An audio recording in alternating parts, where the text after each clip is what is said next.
Caramba, isso é coisa de missão impossível. Ficou legal. Eu fico imaginando, eu estava ouvindo o David pregar, e eu fico imaginando o pessoal que levou esse paralítico de manhã e não buscar de tarde. Pensa, os caras chegando, cadê o cara que estava aqui? Falou, não, levantou aí, entrou no templo e foi embora. Não é esse que nós estamos falando, não. É de um cara que a gente traz todo dia na mesma condição. Pois é, hoje ele encontrou alguma coisa que nunca havia encontrado antes e voltou para casa andando. Certo? Eu não sei como você chegou aqui. Eu sei como você vai sair daqui. Amém? Isso é que é importante. A grande verdade é a essência do Evangelho não é o que nós sentimos na igreja. A essência do Evangelho é o que as pessoas sentem lá fora quando nós chegamos como igreja. Entendeu? Então é isso. Eu estava ouvindo o David falar, falei, Senhor, eu quero esse negócio aí. Eu quero chegar, eu não quero ser termômetro para medir a temperatura do ambiente. Eu quero ser termostato para dizer a que temperatura o ambiente fica. Certo? Então é assim, chegou você, o ambiente mudou. O diabo tem que ir embora porque deu ruim para ele. Certo? Porque Deus chegou contigo. Amém? Glória a Deus. Então eu quero conversar com você sobre o tempo das pequenas coisas. Eu tenho visto pessoas aguardando coisas extraordinárias acontecerem. Eu tenho visto pessoas olhando e dizendo, eu queria saber em que momento a minha chave vai virar. As coisas vão começar a acontecer na minha vida. Mas elas se esquecem que as grandes coisas começam de formas pequenas. Quando você vê algo grande, não imagine que isso começou dessa forma. Entenda que alguma coisa aconteceu anteriormente. Houve um percurso, houve um caminho para que essas coisas grandes começassem a acontecer. Eu queria que você abrisse a sua Bíblia, por favor, em Atos dos Apóstolos, no capítulo de número 27. O verso é o de número 44. Atos dos Apóstolos, 27, 44. Amém? Amém? Deixa eu ficar com essa tradução. E que os demais se salvassem, uns em tábuas e outros em quaisquer destroços do navio.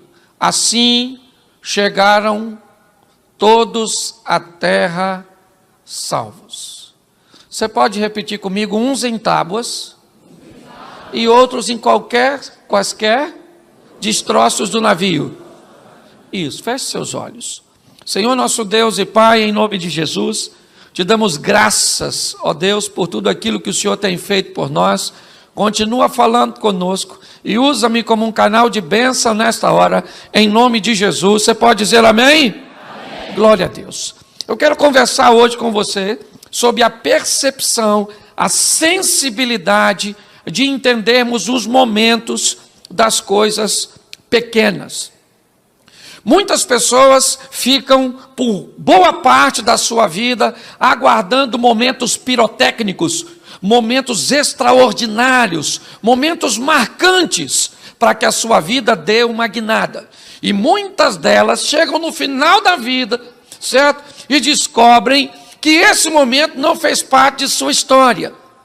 Então ela começa a olhar a história do outro e começa a achar que há uma injustiça em Deus, que ofereceu oportunidades ao outro, que não ofereceu a você.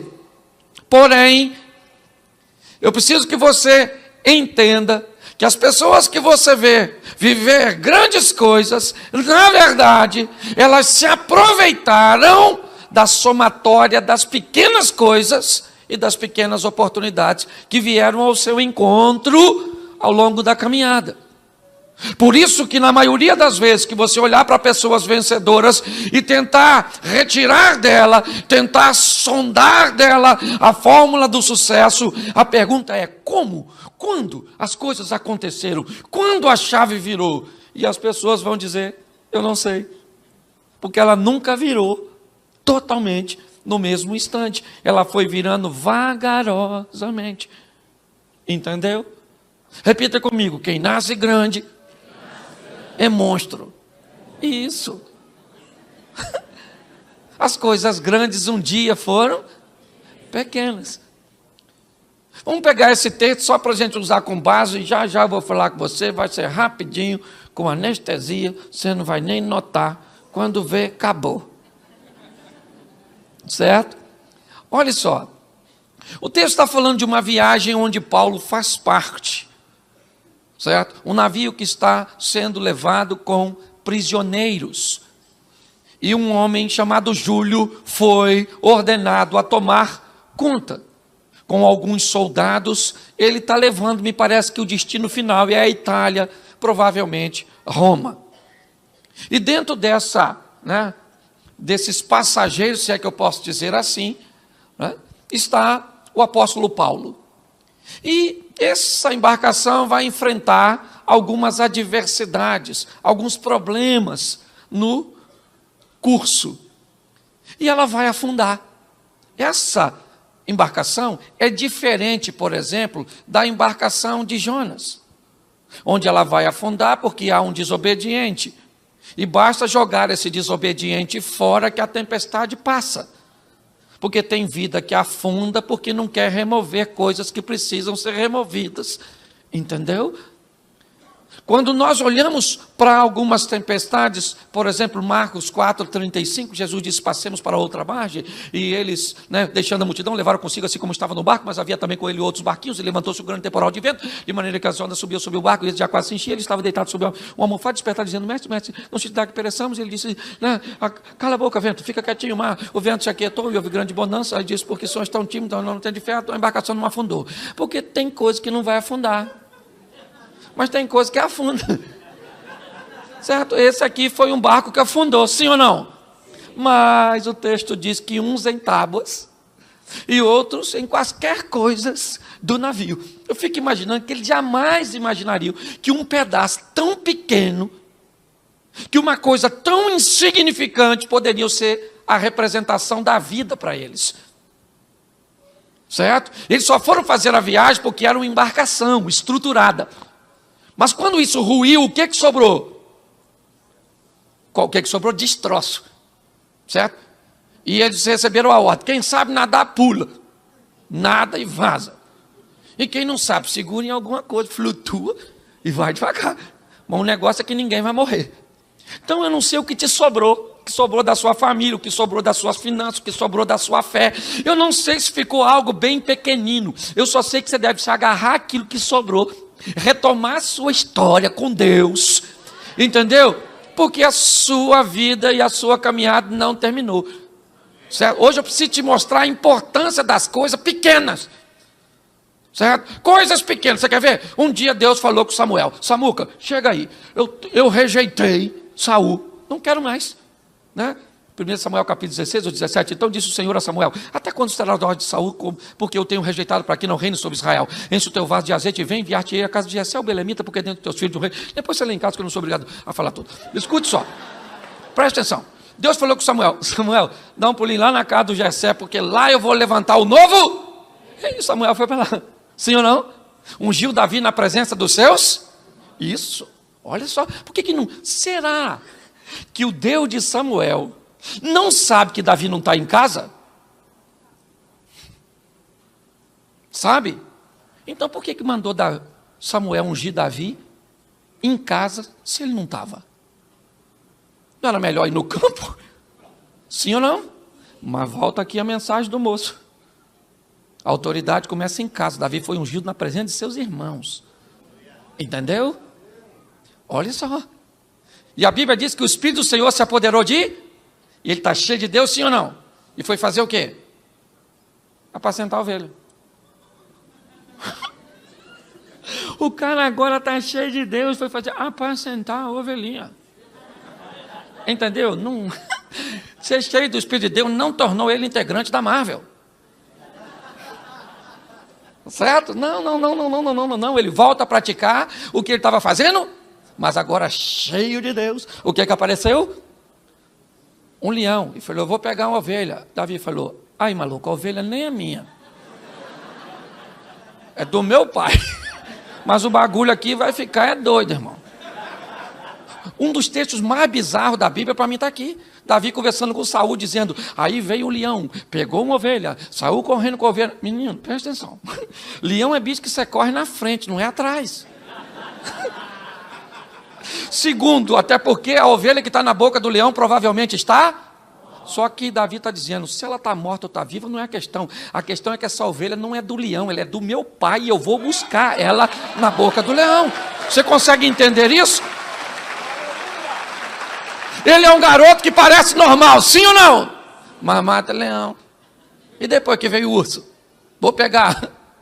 Davi falou, não quero problema com Greenpeace, não quero nada com esse negócio de protetor dos animais. Soube do falecimento do leão? Já estou respondendo um assassinato. Vai dar ruim para tu. O urso falou, quero ver. Morreu, filho. Sim ou não? Sim ou não? Depois Davi matou um. Depois matou um.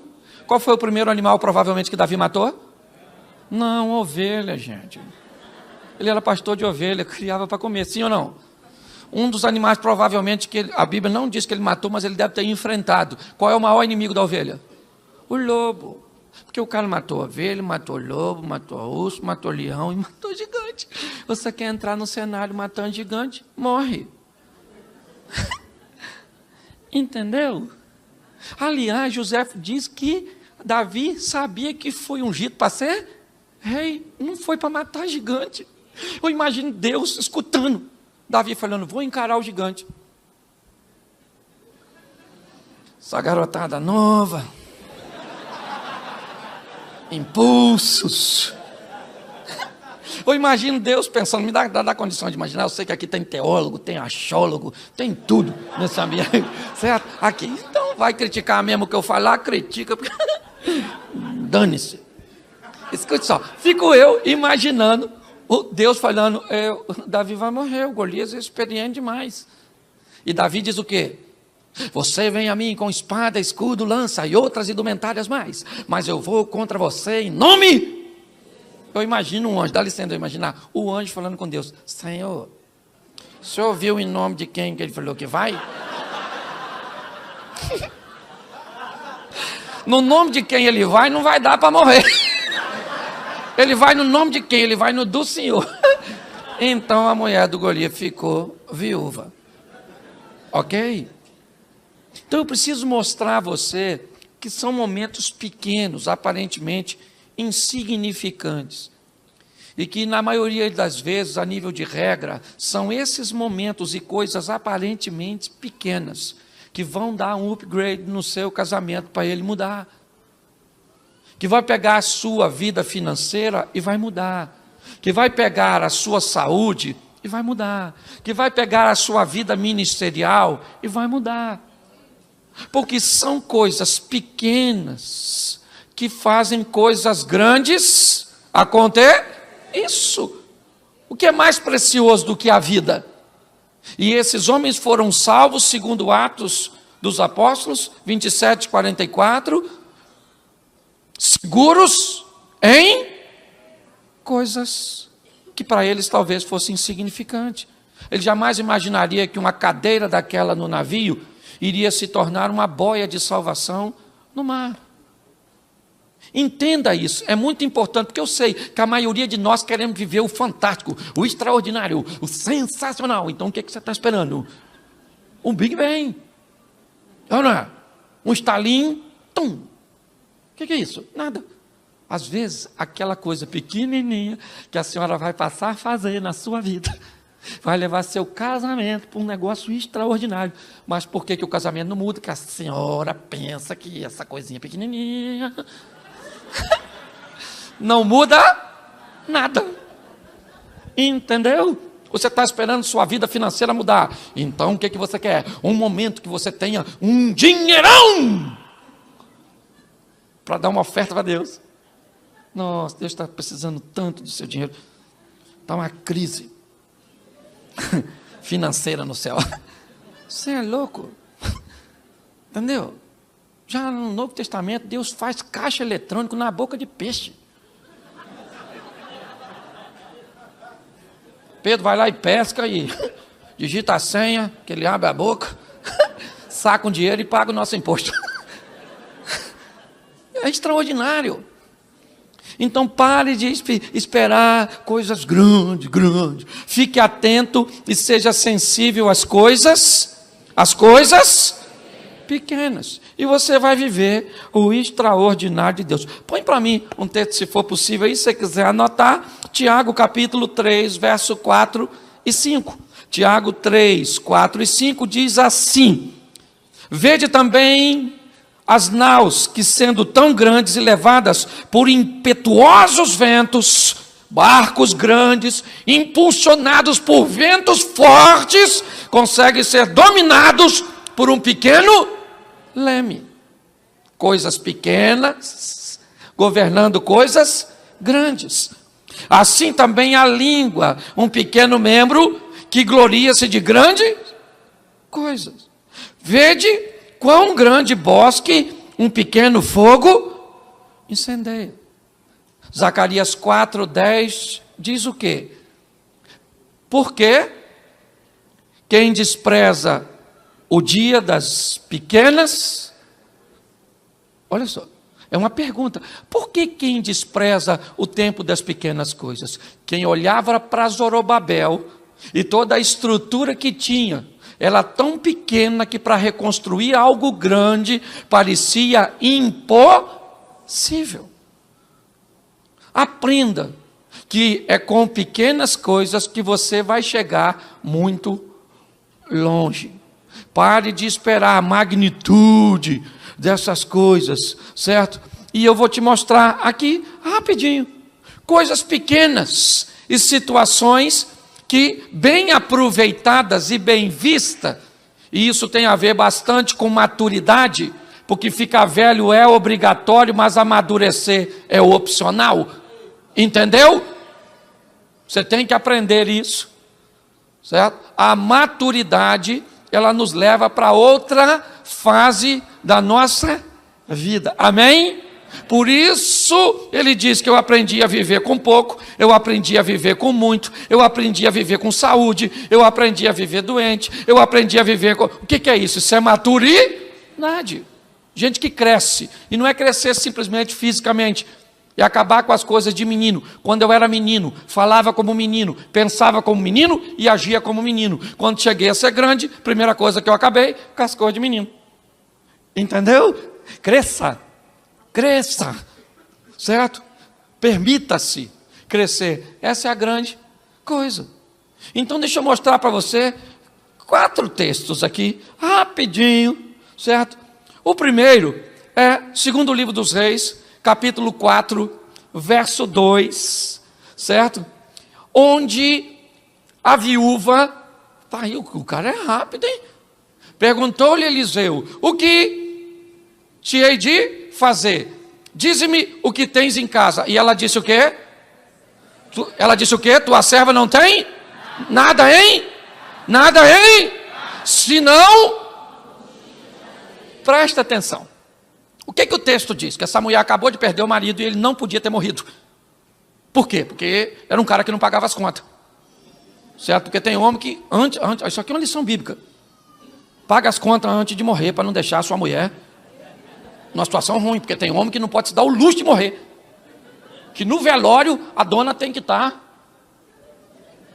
caçando a próxima vítima. Porque as contas vencem. Só riram as mulheres. Ah, Jesus, tem misericórdia. Pensa só, o cara morreu e deixou uma dívida que a mulher não tem como, mas ela vai procurar o profeta. Chega lá e diz: meu marido, teu servo, morreu, e tu sabes que ele temia ao Senhor, e agora vem um credor querendo levar os meus filhos como forma de pagamento. Aí Eliseu disse: ô minha filha, o que eu posso fazer pela senhora? O que que a senhora tem? Ela falou: eu não tenho nada em casa não. A única coisa que eu tenho é uma botija de... Ela tinha tão pouco na mente dela, que o pouco que ela tinha se transformou em nada. Ela disse: sua serva não tem? Ela tinha uma casa. Ela tinha uma casa? Ela tinha 2 filhos? Ela tinha vizinho?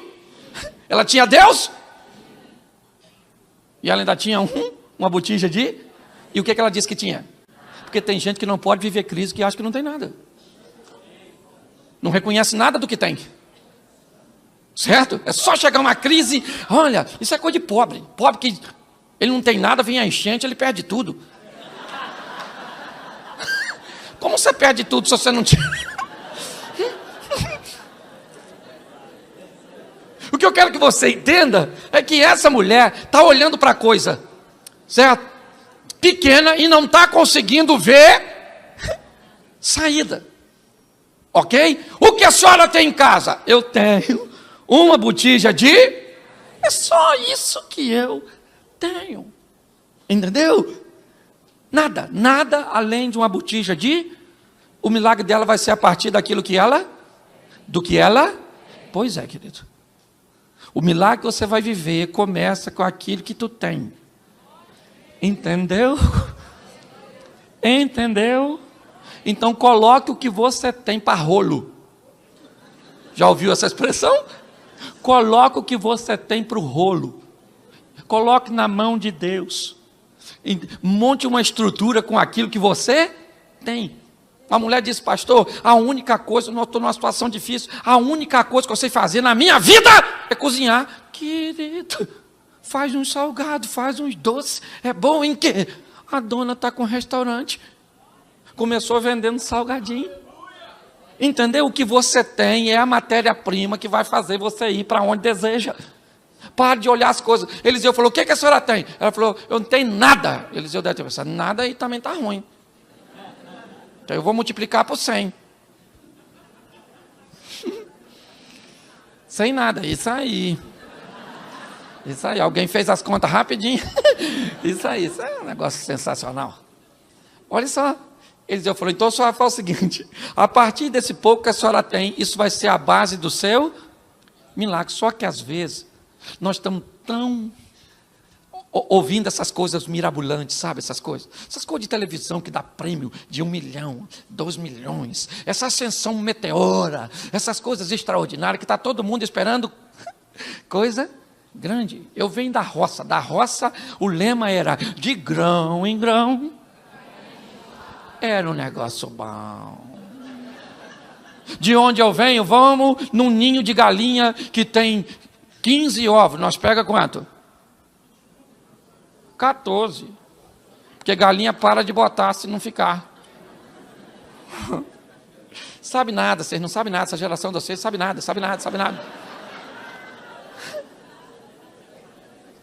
Pensa um negócio para ensinar sustentabilidade. A roça. Sim ou não?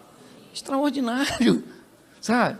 Eu olho e são coisas pequenininhas. Hoje as pessoas ficam esperando as coisas extraordinárias e Deus está só mandando gota. Aproveita essa aí, filho.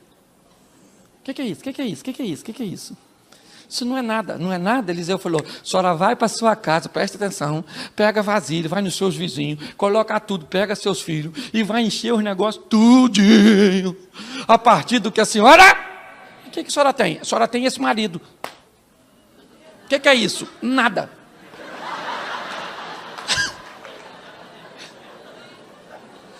Então, pega esse homem ruim da senhora, bota para rolo.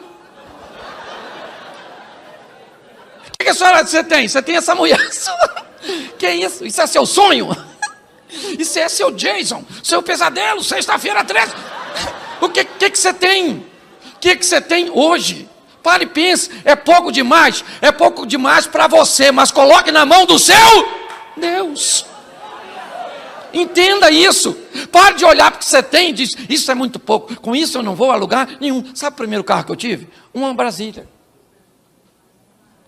Eu levava um pano com uma garrafa d'água, porque bobina esquentava. E aí eu molhava o pano, morrava na bobina, para o carro andar. Entendeu? Mas, sério, comprei um Voyage cinza, à noite, chovendo. O cara me enrolou, ele estava rachado no meio, eu não vi.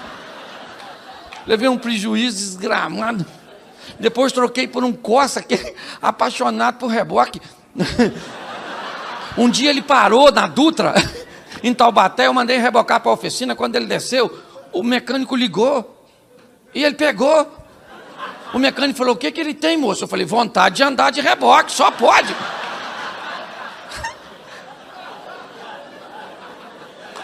Você acha que a Brasília era o meu ideal? Mas era a minha realidade. Então eu fui indo de realidade. Então pega o que você tem hoje, o que te sobrou? Um pouquinho de fé, que você está tão aborrecido, tão chateado, tão isso. O que te sobrou? Esse filho que a mistura entre você e seu marido não deu certo, saiu. Esse alien, cuida desse menino, é o que você tem. Entendeu? O que você tem? Pega o que você tem. Pode ser pouco, porque foi a partir daquilo que a mulher tinha que o milagre aconteceu. Sim ou não? Sim. Então, para de olhar as coisas. O que eu tenho? Não tem nada. Parece que o medo. Um dia, Agar, a egípcia, sai com seu filho para o deserto. Aí, quando a água acabou, ela está chateada, o menino vai morrer de inanição, desidratado. Ela deixa o menino e fica longe dele para não ver o menino morrer. Enquanto ela está lá, eu descubro que um pai, como Abraão, porque quando eu vi Abraão mandar o Ismael embora com um odre de água e um pouco de pão, eu fiquei muito chateado com Abraão. Falei, isso não é pai, isso não é pai, isso não é pai. Um cara ricão desse, manda o filho embora, no deserto, nenhum animal deu. Né? Eu acho que o que Abraão estava dizendo para Ismael era, não vá muito longe, para você continuar dependendo de mim, quando as coisas acabar, volta aqui. E Deus está dizendo, Ismael não precisa de você, ô Abraão. Quem vai tomar conta dele sou eu. Entendeu? Não cause dependência. As pessoas às vezes perguntam, pastor, nossa, é difícil achar o senhor, se eu não bota agenda aqui, ali, o povo segue. Eu não sou cocaína. Para gerar dependência, não boto. Esse dia eu não cheguei no lugar, fui pregar a mesma mensagem que eu tinha pregado antes, o cara falou, nossa, eu vi essa semana, problema seu, não mandei vir atrás de mim.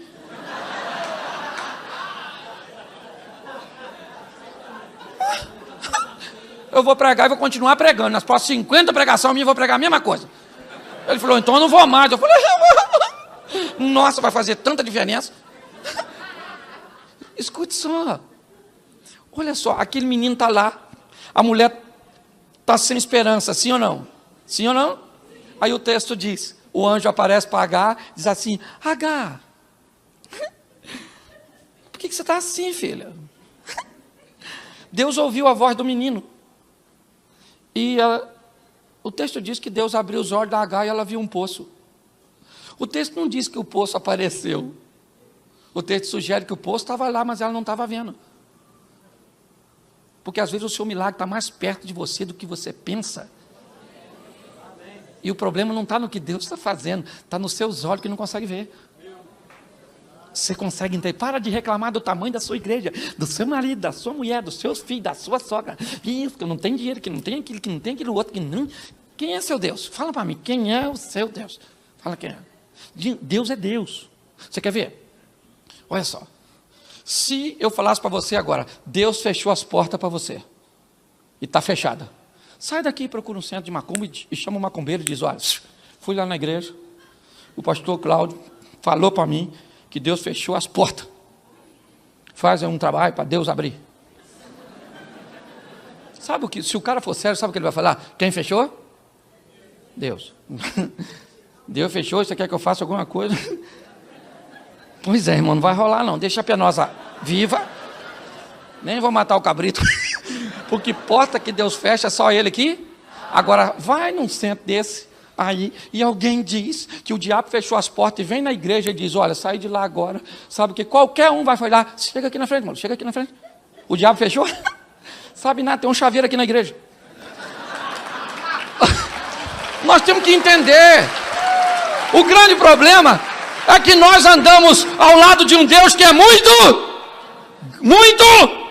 e nós não entendemos que um Deus grande deixou a grandeza total para lá e para cá. Ele vai falando, toma filho, aproveita isso aí, ó, toma. Aí você não aproveita nada, porque é pequeno aos seus olhos. Aprenda. E eu deixo usar mais um texto, senão ainda tem mais uma pregação aí, eu sei. Já você começa a ter sono, porque trabalhou hoje.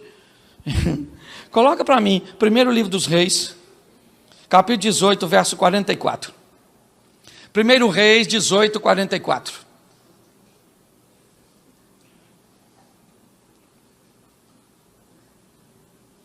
Isso. E sucedeu que a 7ª vez disse, eis que se levanta do mar uma nuvem do tamanho da mão de um. Então disse Elias, sobe, e diz a Acabe, aparelha o teu carro e desce, para que a chuva não, presta atenção, 3 anos e meio sem chover. Sabe, Elias era um cara extraordinário, e crente como nós, porque crente é bagunçado. Nós temos dificuldade, o cara viveu tudo que viveu, extraordinário, alimentado por corvo, ele foi para lá para a viúva, voltou, caia fogo do céu para matar, o cara matou os profetas de Baal. Aí o Acabe chega em casa e diz assim, Jezabel, Elias, minha filha, matou os profetas do seu pai, tudo. Jezabel falou, o quê? Elias fez isso? Manda um recado para Elias, que amanhã, a essa hora, ele está morto. Sabe o que Elias fez? Fugiu. Como? O cara mata 450 homens e foge de uma mulher. Que Deus já estava afinzão de matar. Era só Elias falar, fogo na Jeza. Ela estava morta. Sim ou não? Sim ou não? E ele está tão confuso que ele está fugindo de Jezabel para não morrer, entra numa caverna e diz, Senhor, me mata. Deus falou, Elias, está ruim de lidar contigo, irmão. Olha só, vai lá que Jezabel te mata e eu terceirizo o serviço. Para que eu vou fazer um serviço que ela quer fazer? Escute só, porque esse texto é extraordinário. 3 anos e meio sem chover. O céu azulzinho.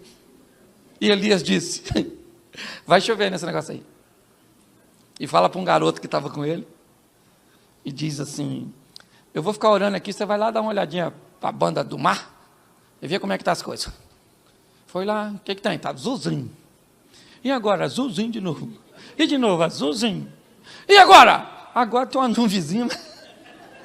Uma nuvenzinha não vai rolar não. Uma nuvenzinha tão pequenininha. Para um menino é uma nuvem pequena. Sim ou não? Sim ou não? Sim. Pois é, mas para Elias vem uma grande.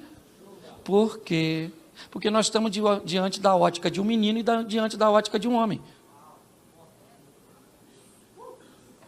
Meninos não percebem o que Deus está fazendo, porque eles são meninos. Elas são meninas. Quando você amadurece, você começa a ter experiência com Deus diferente, não é mais de menino. Quando eu era menino, pensava, agia e falava como? Mas logo cheguei a ser grande, acabei com as coisas de... Isso aí. O menino olhou e disse, eu vejo uma nuvem do tamanho da mão de um. O que Elias disse? Então desce, meu filho, avisa o Acabe, que está vindo uma grande tempestade, é melhor ele encontrar Jezabel para tirar a roupa do varal. Tudo isso ele viu a partir de uma pequena? Pois é. O que está diante de você? Pegue esse pequeno e acredite que através disso Deus vai fazer algo grande.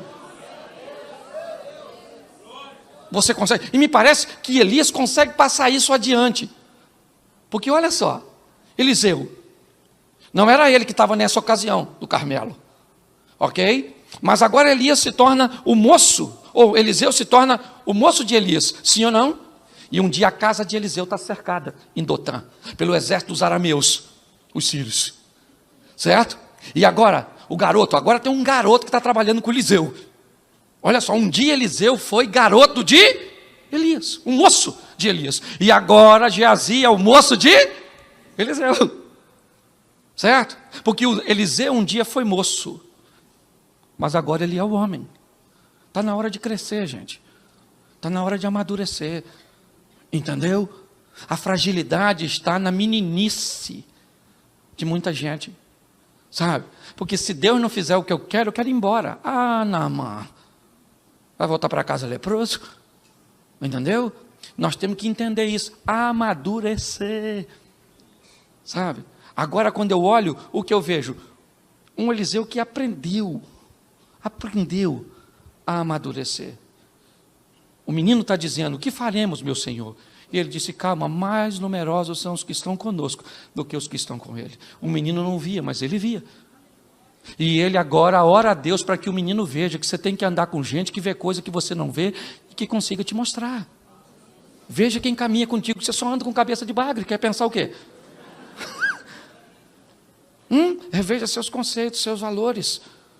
Olha só, quando eu olho para essa passagem, eu vejo o quê? Alguém que através de algo tão pequeno consegue enxergar uma grande chuva. Choveu? Sim ou não? Sim ou não? Isso aí. Mas tudo começou a partir de uma pequena. Então descubra o que vai startar. Descubra o que vai iniciar, sabe? A sua trajetória de mudanças, porque provavelmente isso já está diante de você, e você não consegue enxergar, porque te deram a informação, certo? Da magnitude das coisas que mudam.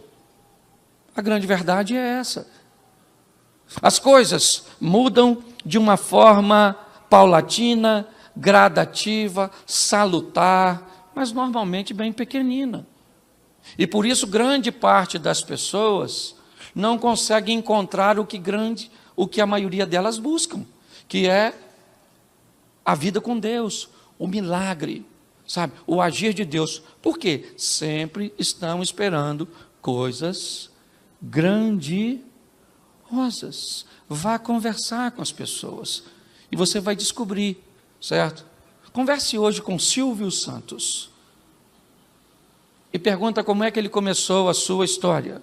Ele vai dizer a você, eu era um camelo, sim ou não? Isso. Histórias grandes têm começo pequeno. Entenda isso. Isso não é diferente no nosso relacionamento para com Deus. Coloque isso no seu coração e descubra hoje o que você tem perto de você que pode ser utilizado como matéria-prima para levar você para onde você deseja. As pessoas olham para uma nuvem tão pequena e diz, nela não pode estar, certo? Uma chuva tão... Essa é a visão de um rapaz. O homem não. Ele diz, avisa todo mundo que essa nuvem é apenas um começo, porque coisas grandes começam a partir de coisas pequenas, e é isso que nós temos hoje, e é com isso que Deus vai realizar coisas grandes na nossa vida. O que você tem hoje? É um colégio público, porque sua família, sua história, seus recursos financeiros, o que é isso? Isso não é nada para Deus. O que Deus precisa é da sua dedicação para levar você, certo? Para onde Ele deseja. É isso. Pare de olhar esses poucos recursos seus, porque isso só vai te levar para o desânimo. Posso ouvir um amém? Amém. Põe para mim João 6,9. Vou usar mais 2 textos e termino. João 6,9. Está aqui um rapaz que tem? Ele tem o quê? E 2? Mas a pergunta de André, mas o que é isso para tanta gente? Isso é extraordinário. Jesus está pregando, a turma não queria ir embora, estava com fome, certo? E aquela coisa toda. E aí um discípulo chamou e falou, Senhor, presta atenção, despede logo a turma aí, porque tá difícil, o tempo está... Aí Jesus falou, vamos dar comida para eles? Aí Filipe falou, ó, esse pessoal ainda não é crente, mas já está no começo. E sabe como é que é crente, né? Come, come, come, come. Então, mesmo se a gente tivesse dinheiro, ia estar ruim para comprar. Aí Jesus perguntou, o que é que nós temos? Aí André, que já estava com fome, estava fazendo uma pesquisa de campo, e viu um garotinho que tinha 5 pães e 2 peixes. André enquadrou o menino, certo? Contou a parada, e falou com Jesus. Aí, Jesus, para nós aí. Tem um garoto aí, mano, 5 pães e 2 peixes. Mas vou logo avisando para o senhor, o que é isso, né?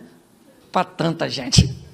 Isso é muito pouco, Jesus, que vai dar para nós tomar dele, fazer nosso lanche. Preste atenção, 5 pães e 2, quase 8.000 pessoas. 5 pães. 5 coisas de adolescente, devia ser um adolescente esse menino. 5 pães e 2 peixes, adolescente que nessa fase o que encostou come, igual esmeril. Certo? 5, o André desanimado, ou animado porque achou o lanche, disse, mas o que é isso para tanta gente? Jesus falou, traz o pão e o peixe aí. Eu não sei o que falaram para o menino. Certo? O chefe dos crentes pediu o pão e o peixe. O menino deve ter falado, então vai, leva lá, ué. Vai comer, né? Está com fome, né? E vai deixar os outros. Sim, porque não era nada. Sim ou não? Eram 5 pães e 2? Quando o que você tem não é o suficiente, aprenda a deixar Deus agir. Certo? Eu imagino Jesus falou, agora, gente, nós vamos dar a receita para McDonald's. O primeiro McFish da história. O pãozinho com peixe. Vamos embora, rapaziada. Serve todo mundo. Jesus. Falar com o senhor, que tem aí 5 pães e 2 peixes. Entendeu? O senhor já deu uma olhada. Olha aí, pai. Olha aí. Não vai rolar. Isso é muito pouco para tanta gente. Jesus está dizendo, você não está entendendo, filho. Isso é pouco na sua mão, na mão do menino, na mão do Pedro, na mão deles. Na minha mão, não tem esse negócio de pouco. Eu vou mostrar a vocês o que eu sou capaz de fazer com o que você tem. É isso que eu quero que você entenda. Pegue o que tu tem. Repita assim, o que eu tenho. Isso aí. É o que tu tem. Não peça dinheiro emprestado. Pega o que você tem e aproxime o que você tem de Deus e você vai ver o que Ele pode fazer. Entendeu? Não fica que essa mulher é sua, que esse marido é seu. Entendeu? Nossa, pastor, eu estou precisando, não está precisando de nada. Você está precisando de Deus para pegar essa tralha e fazer um troço bom. E Ele pode. Ninguém acredita. Ninguém fala amém quando eu falo isso. Porque tá todo mundo buscando uma rota de fuga, uma saída de emergência. Não tem rota de fuga. Pega o que você tem. Ah, pastor, eu quero sim uma igreja extraordinária. Então pega a igreja que você tem. Mas a igreja que eu tenho tem 100 membros. Quem disse que uma igreja extraordinária tem que ter 1.000? Você quer ter uma igreja grande ou você quer ter uma grande igreja? Eu sei que resolve. Entende? Pega o que você tem. Você tem. O que você tem? Você tem. Eu estava contando isso no carro, né? O pessoal que me trouxe. Eu comprei uma terrinha e quis construir uma estrutura. E o espaço que eu tinha era muito pouco. E eu queria o terreno de um vizinho que não vende nada para ninguém. Então o que eu fiz? Eu fiz uma rua do meu terreno para o terreno do vizinho. Entendeu? E deixei ela lá pronta. Falei, Senhor, eu estou precisando desse terreno do outro lado. O cara não vende. Mas eu vou comprar. Porque eu vou falar com o Senhor. Porque o Senhor é fera. Então, tá joia? Então tá certo. E comecei a orar, Senhor. Esse negócio aí do outro lado, isso só se o Senhor quiser. Porque eu já quero, mas eu queria que o Senhor quisesse também. Mas se o senhor não quiser, não rola, porque eu sei que os seus planos não podem ser frustrados. Se o seu não frustra, quem frustra é o meu. Isso é lógico. Eu não é. E aí, o que eu fiz? Orei. Esse dia o cara apareceu lá. E eu ainda achei... Gente, quando o cara apareceu e disse que ia negociar comigo, sabe o que eu pensei? Que ele ia me dar. Porque crente tem um negócio de ganhar as coisas, não é verdade? Ah, ele vai me dar esse terreno. Tolinho. Ele me vendeu por um valor que eu achava que era muito maior. Mas sabe o que Deus fez? Não me deu o terreno, mas me deu condições de pagar o terreno. O milagre foi do mesmo jeito, só feito de forma diferente. Mas tudo começou a partir da rua que eu fiz. Porque eu ficava em pé naquela rua. E aí tem um córrego passando, eu olhava eu botando manilha. E a máquina passando, aterrando. E eu falei assim, eu vou lá do lado de lá. Aí de vez em quando eu pulava a cerca, que ele é meu amigo. Entrava lá e falava, isso aqui é meu, hein? Isso aqui é meu, Senhor, isso aqui é meu, isso aqui é meu, isso aqui é meu. O que começou tão pequeno, um desejo no coração, uma rua feita do meu lado, fez as coisas acontecerem. É isso que eu quero que você entenda. Pare de esperar o momento mágico, porque ele não existe. Deus está esperando você reconhecer, certo?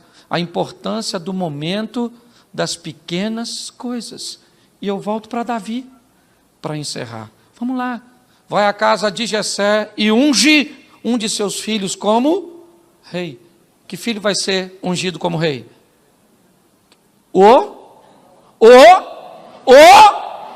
Pois é. Vamos lá. Deus vai liderar uma revolta contra os midianitas, ou sob a pressão dos midianitas, através de Gideão. Gideão diz para o anjo o quê? Minha tribo é a menor. E eu sou o menor da minha? Como se Deus tivesse problema com recurso. É isso que eu quero deixar para vocês hoje. Se você for ouvir a história desses homens que estão aqui, e de muitos homens aí que estão me ouvindo, que hoje você considera como grandes, como pessoas influentes, como pessoas realizadas, pergunte como a história desses homens começaram. E você vai descobrir que a partir de coisas pequenas, que grandes coisas acontecem. E eu tenho muita gente esperando até hoje algo grande acontecer.